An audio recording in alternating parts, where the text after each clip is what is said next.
Got Paul with me today. Welcome to the channel, Paul. Thank you for having me, Mikey. Hey, today I'm going to ask Paul a bunch of questions, and he's going to give me a yes or no answer, and then we'll circle back and have him tell me why. The lightning round. The lightning round, but I'm very slow in reading. Didn't get out of the 6th grade. Let's start. Okay. Would you still move here if you had to do it over again? Yes. Was moving to the Philippines harder than you expected? No.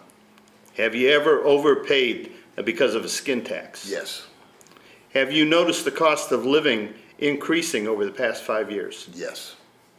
Is it easy to get by without speaking the language here? No. Have you noticed that many expats struggle with loneliness here? Yes. Do you think the visa process is easy to manage? Yes. Do you feel safer here than in your home country? Here. Have you met many expats who live here, who regret moving here, they don't like the culture here, but still live here? Yes. All right, let's go back, guys. And that's it, the video, guys. Bye. It's a short now. It's a short now. Would you still move here if you had to do it over again? Absolutely. Why not Thailand? Okay, fair been enough. there. Fair question. Been there, done that. There were a lot of options for when I moved.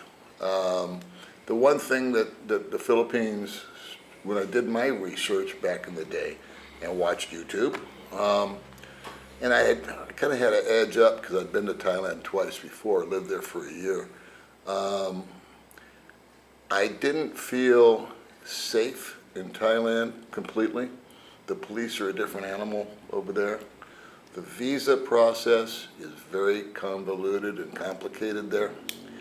And it didn't make it, they're not easy. You had to make border runs, these long-ass border runs to Myanmar.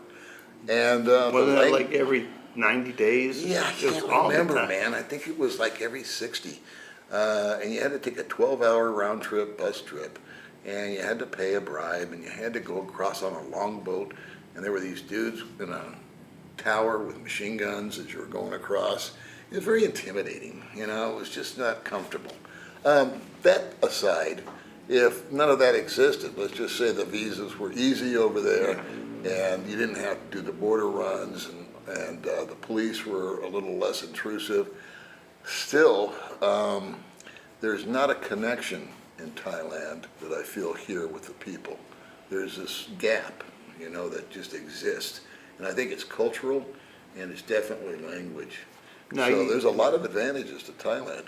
But why did I pick the Philippines? It was because of language. I picked TUBEBUDDY in particular because of safety from weather, the way that we're shaped here. We don't get as hammered by the typhoons as others do, even though we went through Odette. Yeah, but other sections got brutalized by it, man. And so it was language, it was people, and I came with the attitude that I'll give it 6 months, and if I don't like it, I'll do something else. I'll go home, or go back to work, or I'll go to another country. South America creep in at all? Not really, never really tripped my trigger. To me, it was the language going South America. I wasn't Spanish. I knew some working Spanish, but didn't pull my trigger there. I needed English. Yeah. So I think the English was a big pull over here. The cost of living, I looked at the economics primarily. I wasn't a girl chaser. That wasn't my primary thing, looking for love or romance. It was for me. Yeah. Yeah, that's fair. Yeah, I mean, yeah. that's. I mean, I'm the anomaly, I guess, when it comes to that. Was moving to the Philippines harder than you expected? No. You think it was easy? I thought it was harder than I expected. Yeah. Yeah. I had a great time. I had a great time from day one, and I think the reason why I had such a good time was I didn't overthink it. Because of a little experience in Thailand, I knew what it was like. That I was going to run into obstacles and things I didn't understand. So you had a little bit of world travel with you, going to foreign countries. Yeah. And all that. It wasn't my first rodeo. This was other than a couple quick trips here with a wife that was Filipina, and going right to her hometown and nothing more than that, sort of like hostage. I didn't have that experience, going to Cambodia or Vietnam or Thailand. So I found it overwhelming a little bit. Right. It can be. But I had this come see, come saw attitude, which was, I didn't overthink it. I mean, I flew into Cebu, and I already knew I was going to spend the night in Cebu, and then I was going to come to Dumaguete via bus, because I'd seen a YouTuber do that. And he kind of showed, he had a, sort of example of how to do it. And I had this bizarre 24 hours in Cebu, which I won't, we don't have to listen to that. Video I already next did month. a video. And so, it was, but it was, to me, it was just funny. And then I got on the bus, and I didn't know where I was going or what I was doing, but I just got into a taxi and said, take me to the bus station to Dumaguete. And I didn't know how to get on a bus, I didn't know how to pay the bus, I didn't know my luggage was going to be safe. I mean, I had all these doubts, and I came over here with a healthy dose of stress and paranoia anyway from America.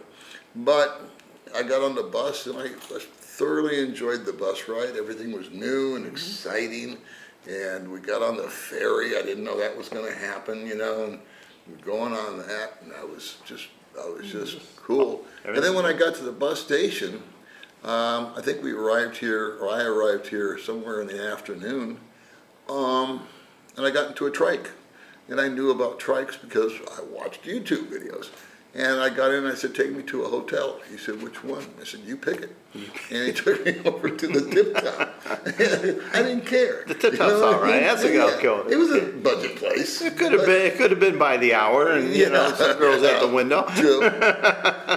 It's not like the cab drivers in Las Vegas. But I think it was easy on me because I didn't overthink it. And I just sort of said, well, each day is going to bring its own set of challenges, and that's what I'm looking for. I'm looking for a change. Change? I got it. You got a big change. So when you first got here, the one question I asked you was, did you ever overpay because of skin tax? Yeah, oh, big time. Big time. When I first got here, I had no clue what it cost to take a trike ride, for example. I think that's where I got clipped the most, because to me, 100 pesos meant $2. And when I was 3 days before, when I took a cab from my house to the airport in Vegas to fly over here, it was like $59. Yeah. Plus tip. Plus tip. Plus tip. And we're not talking about $1 to make it 60. Yeah. And so when I would take a trike from, I would always go to Robinson's Mall because I always needed something, and I was also just going. I was going to check it out. I was going there to eat. They had a Bose coffee there. It was a whole different setup than it is now, and it was just air conditioned, and it was like I didn't want to push myself, so I'd hang out in the hotel and eat my free breakfast that was included. And then I'd pick up a trike and I'd say, take me to Robinson's. And I would ask the trike driver, I'd say, pila, or how much? And he would look at me and say, up to you. And that's where I got clipped. Yeah. And so I would go, well, I don't know, he's not giving me a number. So I would, the smallest denomination I think I had was 100, so I gave him 100. I go, is that enough? And he just kind of looked at it like. Until you stop giving. Yeah, he just looked at it like. And I said, well, okay, and I just grabbed my stuff and got off. I thought if I didn't pay enough, he'll let me know. The last thing I wanted to do was insult him, or, and it turns out trike rides back then were 8 pesos. Little tip, guys. Offer a little bit, and if it's not enough, they're going to say, hey, that's not enough. Yeah. If they don't say nothing, it's plenty, and 100 is plenty on a trike here in Dumaguete. But that was that. As far as skin tax and other stuff, never got really bad, except for when I moved into my first apartment, which only lasted 6 weeks. There was a Bayute or a ladyboy that lived across the way as a helper for another couple, and she, whatever, said, "Can I do your laundry for you? Can I clean your apartment?" Yeah, sure, why not? And I got blasted by that person. So But live and learn. Live and learn. It's usually stuff that's not marked. You know, you go in department stores, everything's got a price tag on it. Yeah. The market's a big place if you Yeah. don't know what the going rate is. Yeah. And it's a learning experience. No, But I'll it's- do the flip side yeah. real quick. I went to a restaurant at the at the Robinson's Mall that was outside. There's no longer there. And I left a tip. And the server dude, he came running out the door saying, "Sir, Too much? you gave us, you didn't get your change." Yeah. And I've seen that before. so that was impressive. That's like flip side of skin tax, you know. So over the years you've been here, how long you been here now? 6 years? No, going on 8. 8 years. So I'm only going to go back 5. Have you noticed the cost of living increasing over those years? A bunch. And how big of an increase from when you first got here? I can pretty much tell you, it's a weird balance. I would say that the inflation here has tripled. So I'll give you an example. Pack of cigarettes was $1 when I landed. Today a pack of cigarettes is just under $3.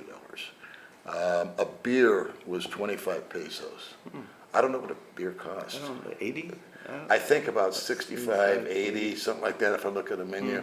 So I don't drink. Yeah, but, you don't. I used to. When I first got here, I was drinking. And, but that was that. However, when I landed, the exchange rate was 47. And now we're 58. 58 on a good day? But I talked to restaurant owners, and they tell me that 30% is just the cost of basic stuff, cooking oil, rice, produce, meat. I've seen a big jump, like I said, on just anything. Gasoline's gone up crazy. Gasoline's not a big thing to me or you because we've bikes or cars. It's still $20 to fill up the car. You know, and that lasts a week. Yeah, I'm so compare that $5 to the fill a bike. States. Yeah, you know? yeah. And then the Two bike different is what, stories. $4 or $5. Yeah, once a and month. that can go forever. Yeah, So, and those things are yeah. rough. The big thing has been building construction costs, not the labor, but the supplies, you know, especially steel. Yep. Steel has gone up. Any metals Yeah. have gone way up Yeah. here in the Philippines. Yeah. But yeah, and if you're planning your future coming here, I think you got to figure in inflation and a drop in the exchange rate. I would agree with that. Yeah. I always use in my head 50 is what I use to compute everything. One is easy. Yeah. And number two, I think it's very realistic because we're at this high point right now. But what goes up must come down. Come down. And it's Everybody gonna says happen. it's going over 60 year after year Right. after year. We've been hovering right at a stable. When I came here in 2022, it was 50. And it slowly went up. It went up more a year and a half ago. I think it's when it made its Yes. move up Yeah. about a year and a half Yeah. ago. And I transferred a lot of money on my birthday. Uh-huh. 1 June, it hit 59. I didn't get 59, I got 58. Mm-hmm. But it's sort of hovered there. Well, that's a good example because my budget per month is about $2,000. And ever since it cracked over 55, I've moved over 3. I just moved over that extra 1,000. Doesn't mean I spent it, but I put it in the bank Yeah. and hang on to it and keep it. Because to me, that's making money. You know, it's dead money in the States, but here, that exchange rate is you're getting a lot of bang for your You know, buck. on bang for your buck. Having extra money is a good thing, especially when the rate's high, because that way you can skip a month if it drops way down, you know, for whatever economic reasons. Do you have trouble getting by without speaking Visayan or Tagalog? Yeah, yes and no. You and I are spoiled because we have partners and there are interpreters and helpers and all that kind of stuff. I don't have any problem here in the proper area, but you take me, or if I go outside into the province areas, I'm dead in the water. Yeah. I'm dead in the water. I went up to Cebu 1 week, and I drove my motorbike up there. I was lost. I thought no problem. Everywhere I stopped, you know, getting gas, it had to be the full tank, the very simple language. When I needed air in the tire, you know, I go, where's the air compressor? And, you know, I'd have to point air. Yes, you do get spoiled. And everybody speaks a little bit of English, but they all don't have a command of the English language. No, and you go this may not sound proper, but the lower case that you go, cast that you go. So the guy that's humping out a living, digging holes or driving a trike, their English is way limited. Yeah. And that's because they're like my wife. She came from the mountains. Yeah. She lived up in a farm. No one spoke English where she lived. No. All right. So you go back up that mountain, and without her, I can't communicate. We had some guys working at our little property the other day. Her brothers, they didn't have a single idea what I was talking about. You gave a good piece of advice once about ordering. Even though your waitress or your Right. waiter, they speak English to you. Right. They don't speak it like we speak it, and if you talk too fast, they get lost. Can I give you guys a piece of advice, even though I don't like to give advice? This is key.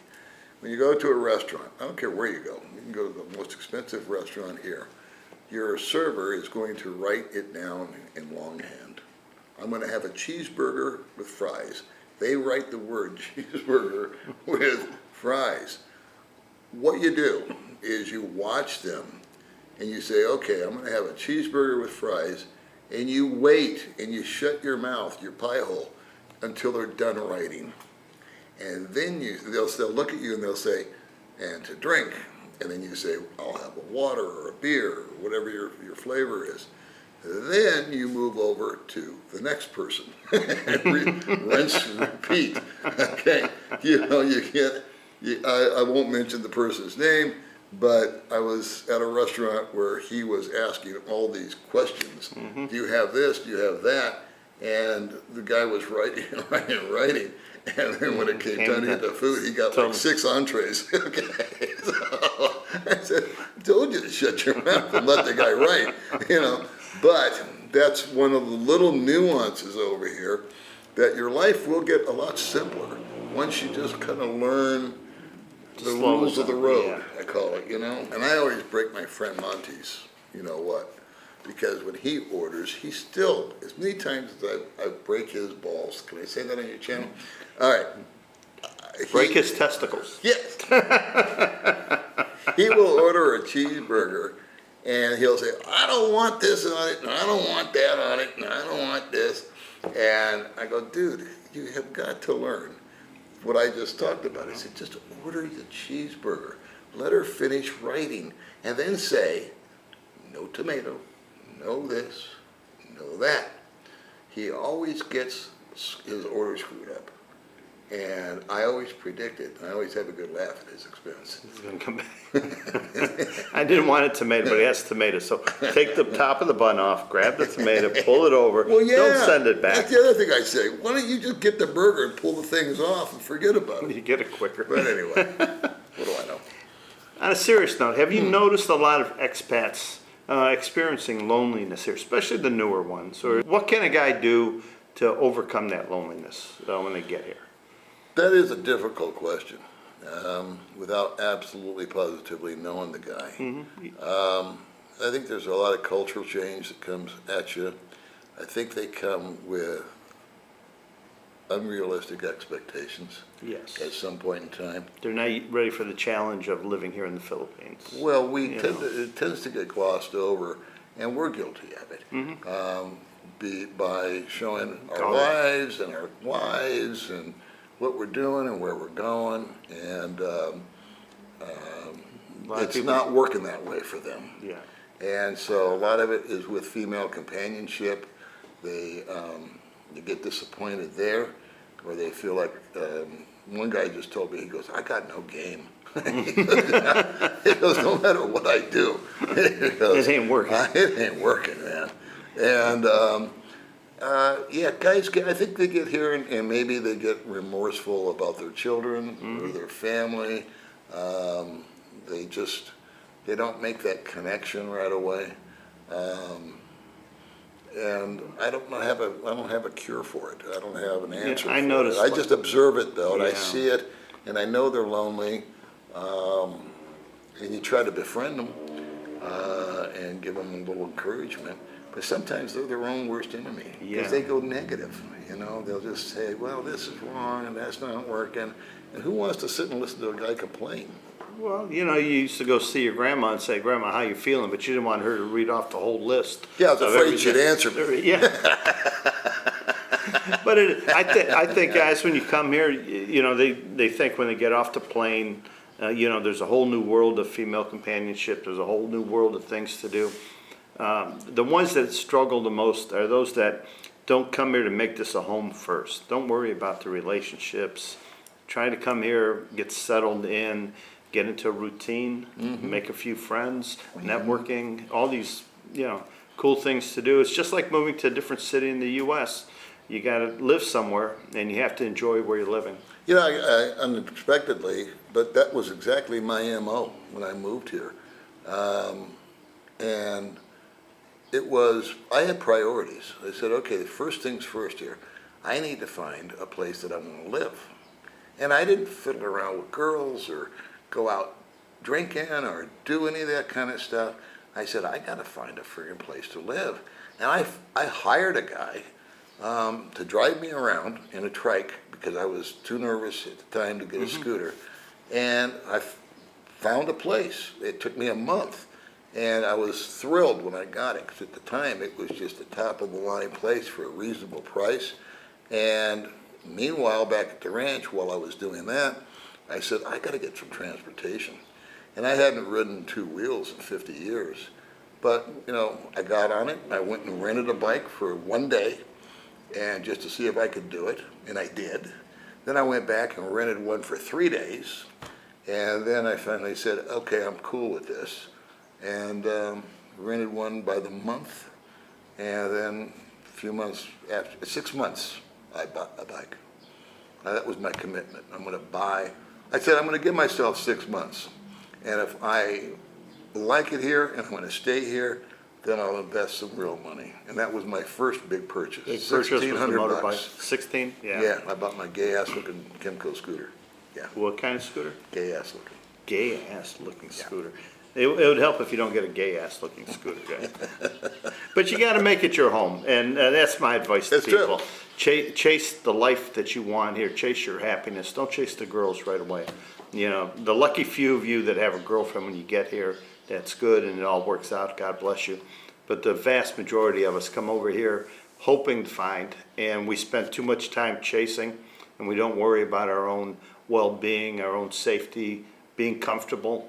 Because there's going to be days it rains for 3 or 4 days in a row and you're stuck at home. So make sure it's somewhere that you'd like to live. I have to confess, I was in big-time hurry-up mode when I got here. Once I got that scooter, I was really, really wanting to go see this place, that place, this place, that place, eat here, go there, because I'd seen it all on YouTube, so I wanted to experience it. I remember I wanted to experience Cafe Racer because I saw Ned go there. Oh, yeah, and I yeah. went and hunted that down. And then I needed to go to Twin Lakes because I'd heard about Twin Lakes. So I did all that. And I was really racing around when I could have just kicked back a lot. But that was after I got settled. I had a place to hang my hat. I had a transportation. And I think being hindsight 2020, I would have slowed down a little bit on the adventures. But it is what it is. A lot of guys have troubles with their visas, and I'm going to ask you, do you think the visa process is easy to manage, especially here in Dumaguete? There's some places in the province where it's hard, you have to travel, but here in Dumaguete, people worry about that. How do I extend and all that? How do you solve that problem? I was fully prepared for how that worked. Again, gotta give Rike a thumbs up on that because he would go over it, or Gio. Those guys would go over all that stuff. And it was super easy when I first moved here. It's gotten tighter since. Yes, visa And process is a so little more difficult. There are things that are complicated that, like an exit clearance, was extremely complicated because you had to go to Cebu. There was a timeline, still is. There were pictures you had to have taken, and there was no guidebook to it. So I had a really tough time first time I got my first exit clearance. When I would go in, I would extend, and then I would extend again. And then I think it was on the third trip I was allowed to extend for 6 months. 6 months. That was And that a was a blessing. beautiful thing, man, because I just go in, I think it was 10 or 11,000 pesos. Paid the tariff on that, got my card, or already had my card, And then it was like, I'm cool for school for 6 months. That's changed. It is. And they've Down cut to it back 2 down to months 2 now. months. With an And interview every once in a while. with an interview, and why are you here, and all that. But my saving grace has been JRC, and I know you use HEIDI. I use HEIDI and Cebu, Mm-hmm. but here in Dumaguete, if you're, I think, Chair, because he has an office right next to immigration. Absolutely. When you have a problem, there's somebody you can go in and they take care of your problems, JR and HEIDI. It is, when it's easy and there's no lines and everything's right, you have all the documents, it's easy. Oh. It's when you have an issue or you're late or something comes Yeah. up, you need help. Yeah.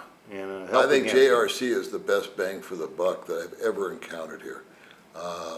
They are efficient, they are friendly. When I was converting, exit clearance, the first exit clearance I went to go get, I got stuck in Cebu from a typhoon, had to stay at a hotel, pay this and that and the other. I think that exit clearance cost me somewhere between $200 and $300 between hotels and food and all this nonsense, and it's a $10.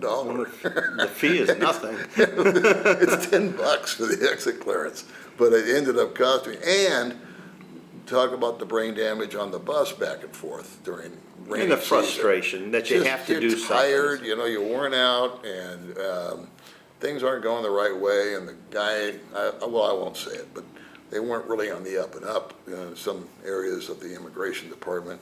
And so I ran into that little snafu that I had to get around, which I did. And then JRC popped up, and I think at the time, I forget what he was charging, it was like 60 or 70 bucks. And I was like, really? You just do it for me? And they said, yeah, just give us your passport. And they handle the And rest. come back in a week. And what days are you leaving? Because they'll figure it out so that you're inside the window.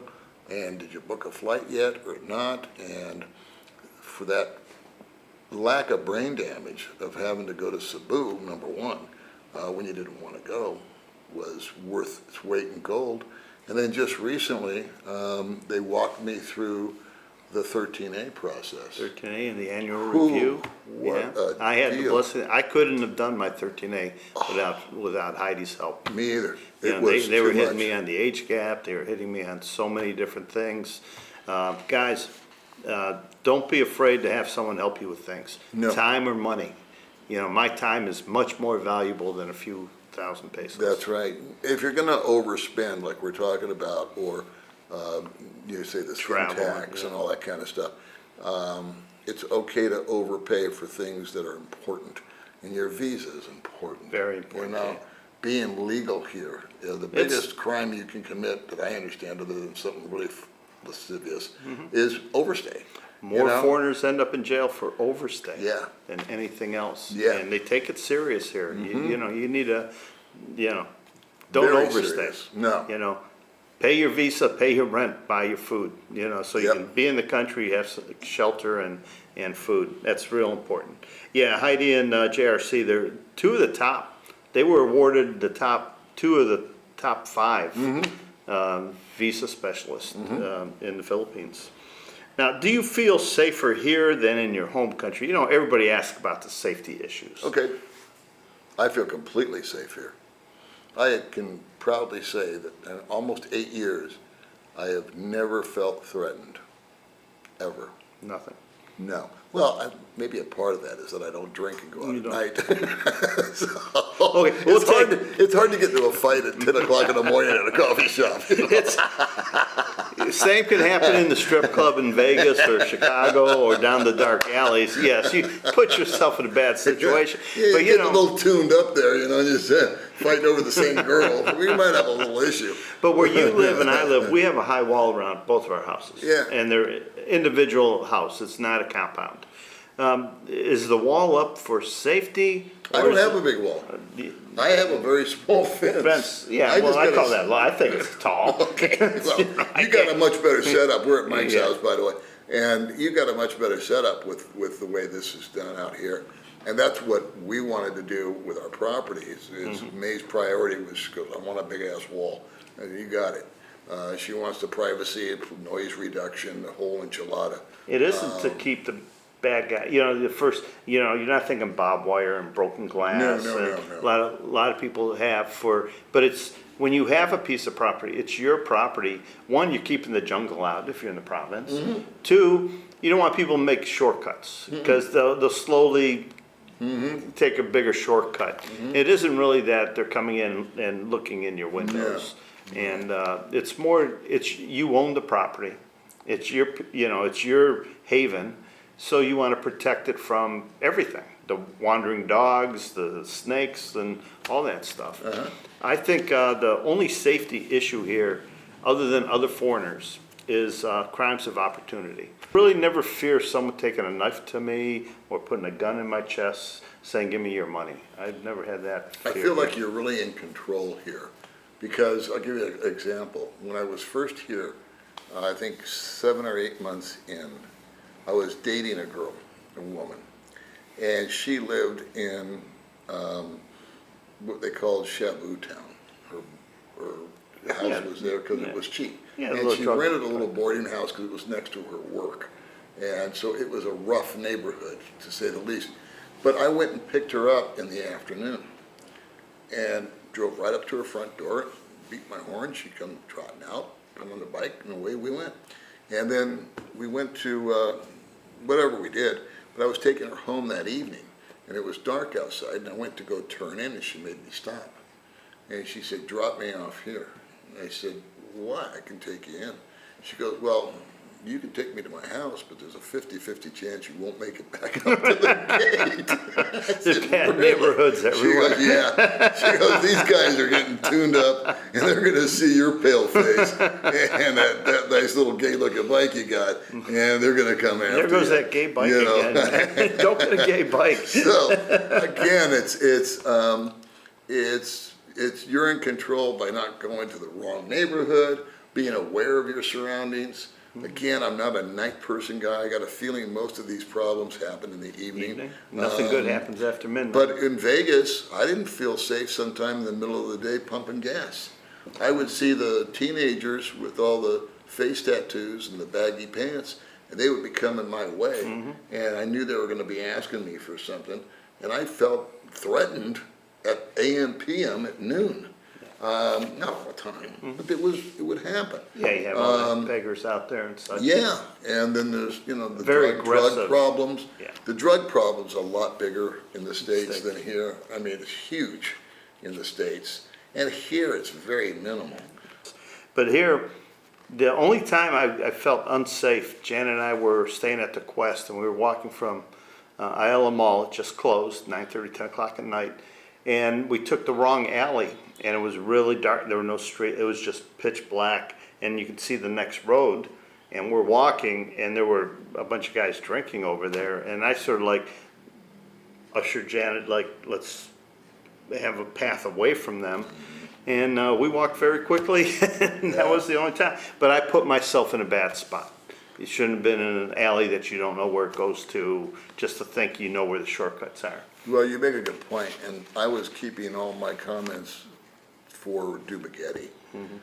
But, since you said that, when we went to Cebu last time, and she worked in Manila for a long time, so she's familiar with all the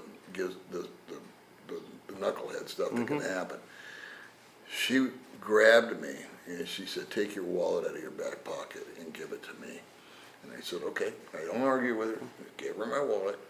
She put it in her purse. And I said, why are we doing that? She says, the guy over there, and he's watching you. She has eyes in the back of her head. Yes. And the bus station in Cebu is a very funky place. Yes. There's a lot of homeless women there. They're openly breastfeeding their kid. I mean, it's just trashy. It's a place that's open all night. People hang out there at night. Yeah. And so, in bigger cities, Cebu, Manila, all that, I think the safety level drops if you're in a funky part of town. But TUBEBUDDY, is there a funky part of town here? Yeah. And you don't have to ever go there. There's no point, reason for you or me to go. We pass through on a motorbike at 10 in the morning, at 3 in the afternoon. Yep. But if it's nighttime, I take the main road. I stay out of those neighborhoods. And, yeah, you just gotta know your surroundings. Sure. Now, have you met many expats that live here who don't like the Philippines, but they keep living here? They don't pack up and leave. The professional complainers. Professional complaint. There's These one guys aren't happy anywhere they live.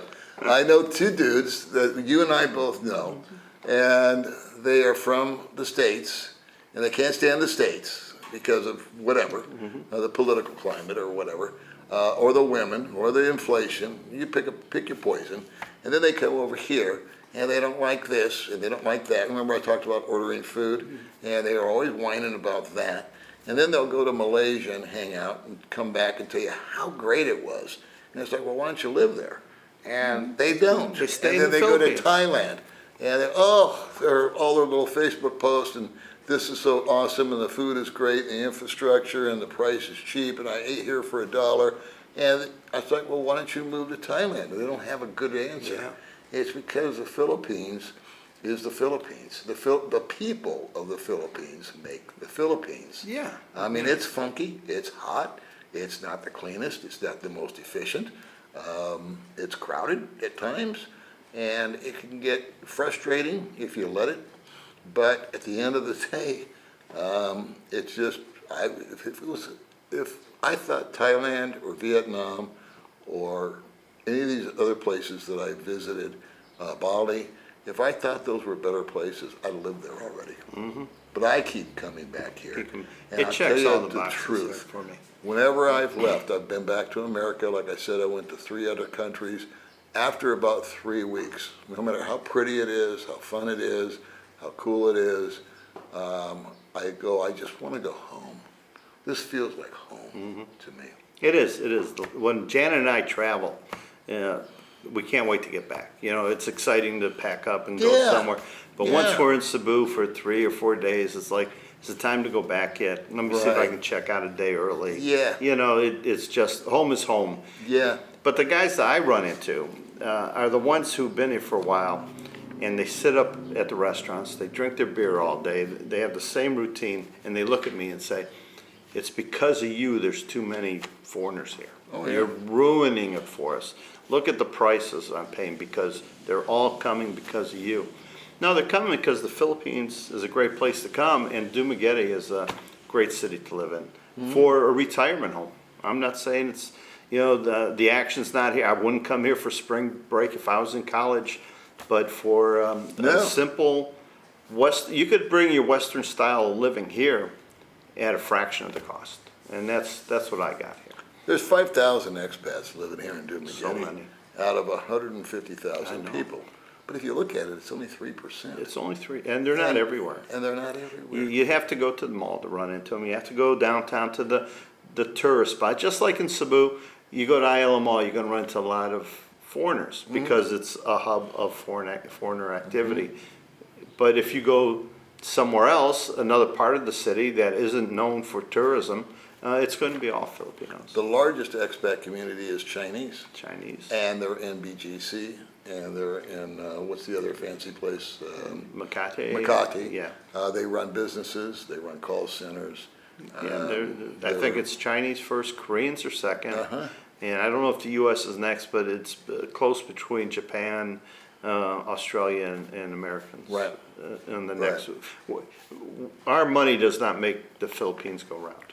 No. A little bit of money. No, if we 'cause all most bailed out tomorrow, everybody would be just fine. Cheap Charlies, these guys. And before I let you go, I'm going to tell you a story. One guy, he's opening up a business, and it's a restaurant, and he's going to cater to foreigners. He's going to have drip coffee. When you come in, you don't ask for brewed coffee. You go the house coffee, just like you do when you go into a restaurant in the U.S. But nobody goes there and spends money.